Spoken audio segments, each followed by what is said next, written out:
I don't want this to become a podcast where we just complain about the weather. But frankly, it's summer in Australia and it's February and it's just stinking.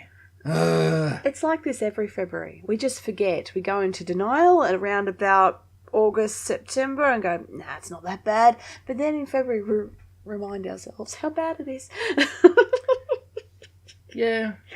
Oh dear. Dear God. But yes, we now have our aircon back. Oh, thank goodness. God. Unfortunately, the studio is not where the aircon is. So I have some things planned to make our recording situation a bit more flexible so that we can record in other locations quite easily. Oh, okay, yes. Sorry, I thought you were having yet another bitch about where we're recording this. No. Just looking forward to my latest eBay purchase turning up so I can test it. Yee. Shopaholic. Well, you know. I really should declare this as a business so I can claim this stuff. Oh, yeah. You should. Yeah. This is a business. We do spend time on this. We do work. I spend money on it too. Yeah. So if you want to help us out... Yes. with a bit of advice, we won't say no. You're talking about advice meaning sponsorship. Well, sponsorship... Getting money would be great. But even someone who can send me a handy step-by-step guide to how I could set this up in a way where I can declare expenses. Because I start looking and it just gets so deep so quick and I just go, I can't do this anymore. Yeah. But we will. Yeah. We will do it. We will do it. The podcast side of it is so much fun though. So. It is. Should we get on with that? Yes, please. Okay. What the... History. Hello and welcome to What the History, your fortnightly bits of bizarre history that will make you say, what the history? I am Trevor Holland. And I'm Suzie Holland. Laughing at Trevor Holland. He's being way too enthusiastic. He is. He's really putting on a really good show here, guys. But it's a great show that we've got this episode. So it is. It all fits It's interesting. Together. It's interesting. Yeah. Alrighty. So without further ado, I will get on to mine. Okay, now this is a story that's interested me for many years since I read about it when I was a wee lass. And I must admit, I would love to have the same experience when I go to the location. I know that sounds really weird, but stick with me on this, guys, okay? Now, what the history happened, I hear you ask? Well, 2 English women experienced, apparently, a slip back in time. Now, let me explain. In an event called the Moberly-Jourdain Incident, also known as the Ghosts of the Trianon, which occurred at the Palace of Versailles, France on the 10th of August 1901, 2 English women named Charlotte Moberly, who was the president of St. Hugh's College in Oxford, and Eleanor Jourdain, who was her assistant, were both, and I quote, of impeccable reputation, end quote, and they were visiting Versailles on a day trip. They both decided that Versailles itself was a bit boring, so they went for a walk through the gardens to visit the Trianons, as you do. Charlotte and Eleanor wanted to walk to the Grand Trianon, but when they got there they found the gates closed. Undeterred, they decided to visit the Petit Trianon, which was built by Louis XV for his mistress Madame de Pompadour, and was given to Marie Antoinette in 1744 by her husband Louis XVI upon their marriage, and we know how that turned out. They walked but missed the main avenue area. Now apparently this is pretty easy to do as all the avenues intersect and they look alike and things, so yeah. The ladies kept walking and found a small lane which they followed. They passed a house, and Charlotte noticed a stone cottage with a window where a woman was shaking out a white cloth, and Eleanor saw an old farmhouse with an old-fashioned plough out the front. It's a bit strange. Despite seeing different things, both women stated later they experienced an overwhelming fear of dreariness and oppression. They both kept walking until they came upon 2 men, who Charlotte described firstly as gardeners, and in a later statement, quote, very dignified officials dressed in long greyish-green coats with small 3-cornered hats, end quote. The women asked the way to the Petit Trianon, and the men advised them to go straight. As they walked, Eleanor stated that she saw a woman and a girl in the doorway of a cottage, both dressed in period clothing, with the woman passing a jug to the girl, but both were frozen as if they were wax sculptures. Charlotte said later that she never saw the cottage or the woman or girl, but felt a change in the atmosphere, and she's quoted as saying, "Everything suddenly looked unnatural, therefore unpleasant.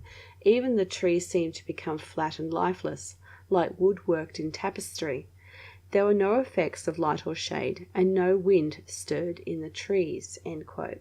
The women continued walking and saw a man sitting in a garden kiosk with a dark complexion and a large hat and cloak, and Charlotte remarked later that, again I quote, "His face was most repulsive, its expression odious. His complexion was dark and rough."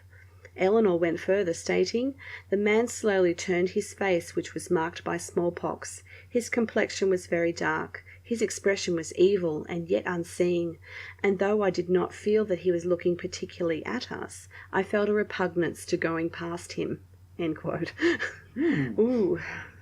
Now, don't hold back, love. After passing this man, another man walked up to Charlotte and Eleanor, who was described as, quote, "tall with large dark eyes and crisp curling black hair under a large sombrero hat," and told them the way to the Petit Trianon. The pair followed his directions and crossed a bridge at the Petit Trianon and passed a woman in a light summer white period costume dress, large sun hat with lots of fair hair, sketching in the gardens. However, only Charlotte saw this person and thought she was a tourist. Eleanor didn't see her. The two women left Versailles and later travelled back to England, confused and amazed at what they had witnessed, and didn't mention it to anyone, even to each other, until they had been back in England for a week. Both Charlotte and Eleanor thought that they had stumbled across a private party with everyone in period dress, but they couldn't find any evidence of this. They both went back to Versailles to see if they could find any trace of what they had witnessed, but they couldn't find anything. No cottages, no kiosk, and no bridge near the Petit Trianon. They studied portraiture from the time of the costumes, and Charlotte was convinced that she had witnessed Queen Marie Antoinette sketching, and the man at the kiosk bore a resemblance to the Comte de Vaudreuil, excuse me if I got that wrong, who was a close companion of the Queen. Both women wrote a separate statement of what they saw and wrote a book in 1911 called An Adventure, under the pseudonyms of Elizabeth Morrison and Frances Lamont. It was rather controversial, and skeptics attempted to discredit the book, blaming lesbianism and female hysteria. Oh, my word. Oh, God, some people. Authors such as Jean Cocteau and J.R.R. Tolkien took the book at its word and considered it, and I quote, "highly important and authentic," end quote. The book was a hit regardless. Yay! There is a possible explanation. The biographer Philippe Julien wrote in his 1965 biography of French poet Robert de Montesquieu that the poet had an apartment near Versailles and would often give parties in the gardens there, sometimes themed. Could this be what Charlotte and Eleanor saw? Or did they indeed slip back in time to pre-revolutionary France? But what of Charlotte witnessing one section and Eleanor not? Where did the bridge and kiosk go? Will we ever know? What the indeed? Now, where did I put my passport? It's in the drawer. It's in the drawer. No, it's actually at the top. Ooh. I moved it. Ooh, there we go. Mustn't trust me. Yeah, you totally look like me and could pass as me. Yeah, good on you. A good point. Yeah. Yeah. Yeah. No. Yeah. So no great fantastical travels under your passport then. They don't stamp them anymore.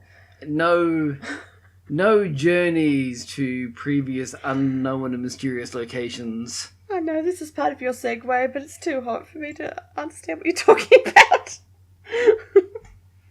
Okay. Oh, I'll just continue, shall I? We're really good here at What the History. We're really with it.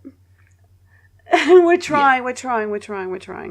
Mine starts with a bit of a segue in itself. But anyway, when you think of Oliver Cromwell, what do you imagine? I see a man who toppled the monarchy and became a beacon for conservatism, fundamentalism, and repression. And he's a boring old fart. Look, the guy had an impact, and he did have some forward ideas, but I can't say I approve of his methods. Nope. This is not about Cromwell, by the way. This is about his brother-in-law, Dr. John Wilkins, a man who had a vision that was incredibly progressive for the time. Born in Northamptonshire, UK, on 1st of January 1614, he showed an aptitude for the academic life from an early age. He enrolled at Magdalen College, Oxford, when he was 13 and graduated aged 20 in 1634. He was ordained into the Church of England before travelling extensively to meet contemporary scholars of the time. In 1638, he published a work that combined popular theories of the time and his own observations, titled The Discovery of a New World, which looked at a universe that stretched infinitely rather than the conventional sphere that had its edge just beyond Saturn. Woohoo! In his book, he was bringing the works of Galileo and Copernicus to the front to argue against the 2,000-year-old theories based on the work of Aristotle. This was definitely groundbreaking stuff for the mid-17th century, and yet Dr. Wilkins had another trick up his sleeve. As an extension of the sea voyages of the likes of Sir Francis Drake, who had discovered new lands and people, Dr. Wilkins theorised that other planets, seen in greater detail thanks to Galileo's telescope, could also be travelled to and would most likely contain life to encounter. He also had the intent to put his theory to the test. So it was that in 1640, a Jacobean clergyman and scientist put together a plan to send a ship full of men to the moon. Yay! How was he planning to do this? So glad you asked. Dr. Wilkins believed that the Earth's magnetic field stretched a whole 20 miles, or about 32 kilometres, above the surface of the Earth. Once a ship broke through this field, then it would be able to simply float the remaining distance to the moon to meet the inhabitants. He estimated this journey would take around 180 days. Of course, you would need a ship capable of these feats, and in his book, Dr. Wilkins describes a flying chariot, in quotes there, which ran using springs and gears to power a set of feather-coated flapping wings. These wings also had gunpowder-loaded boosters to help the chariot reach the heights required to break free of the Earth's magnetic pull. So what would life be like for the intrepid lunar explorers on their way to the moon? First up, they wouldn't need much food. Dr. Wilkins explained that we need to eat due to gravity pulling food down through the body and causing the stomach to keep emptying. Once in space, this would no longer occur, meaning an astronaut would not need anywhere near as much food. Based on the experiences of mountaineers, Dr. Wilkins was aware of breathing difficulties that occurred at high altitudes. He explained that this was due to human lungs not being used to breathing the pure air that angels breathed, and so, in time, any traveller to the moon would adjust and have plenty of pure breathable air for the trip. Unfortunately, or perhaps fortunately for any potential explorers, many of Dr. Wilkins' theories were superseded. By 1670, a much more accurate picture of how gravity worked and the vastness of space was being built, and you had scientists like Robert Boyle and Robert Hooke demonstrating how space was actually a vacuum with no air. Yeah. Oh, gosh. John... I'm loving the rocket, the gunpowder boosters. Yep. Oh, God. Now, John Wilkins died in 1672. However, the events that occurred nearly 300 years later, in 1969, showed that his dream did not die with him. I think in this case it's only fitting that we hear Dr. Wilkins' words about the possibilities of space travel. And I quote, this is an oldie English as well, so bear with me. In the first ages of the world, the islanders either thought themselves to be the only dwellers upon the earth, or else, if there were any other, yet they could not possibly conceive how they might have any commerce with them, being severed by the deep and broad sea. But the aftertimes found out the invention of ships, in which notwithstanding none but some bold daring men durst venture, there being few so resolute as to commit themselves unto the vast ocean.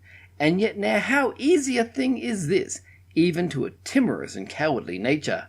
So perhaps there may be some other means invented for a conveyance to the moon, and though it may seem a terrible and impossible thing ever to pass through the vast spaces of the air, yet no question there would be some men who durst venture this as well as the other." End quote. Wow. John Wilkins, your vision of space travel shall never be lost to What the History. Yay! Oh, Dr. Wilkins. Yeah. Interesting theories. Interesting. I like the idea that he had before, 300 years before they went to the moon. Yeah. That he thought, why not? Absolutely. I mean, good. This guy, his vision may not have been safe or accurate, but given the information at the time, I think it's just an amazing that at a time, especially when you did have the likes of Oliver Cromwell, who shutting down everything and was focusing very much on a very Puritan view of the world, that his brother-in-law is floating such lofty and grand ideas. So it's pretty awesome. Good on you, John Wilkins. We like you. We do indeed. And you know what? We also like everyone out there who's listening to What the History. We do. And we would love to hear from you. So you can easily get in touch with us. We are at wthpod.rufusproject.com if you want to find our homepage. You can find the What the History podcast Facebook page. You can find us at pod_what on Twitter or by using the hashtag WTHpod.